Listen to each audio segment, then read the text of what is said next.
বলেন আমার নীতি হলো প্রাঙ্গণের সর্বত্র গান গাওয়ার অনুমতি দেওয়া। তো ইসরায়েলের কথা বললে লাভ কি হবে? সৌদিও তখন মাল টাল খাওয়ার অনুমতি দেয়। এই মুহূর্তে আরবদের মধ্যে সবচেয়ে বেশি সিনেমা হচ্ছে কোথায়? সৌদিতে। সবচেয়ে বেশি নর্তকী নাচ সৌদিতে। রমজান মাসে গরম বেশি মনে হয় আরব দেশে, আই ডোন্ট নো।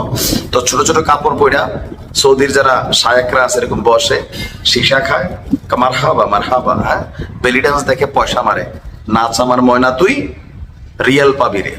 এই যখন আমাদের মুসলিম বিশ্বের লিডকারীদের সৌদির অবস্থা, তা আলাকসা নিয়ে কারো মাথা ব্যথা আছে আপনার মনে হয়?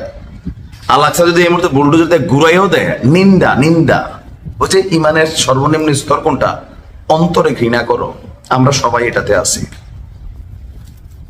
বিচার হয়তো হবে কোনো একদিন, আর আমার ধারণা এই বিচারের নেতৃত্ব যারা দেবে সেটা হবে ইরান। ভালো থাকুন, আসসালামু আলাইকুম।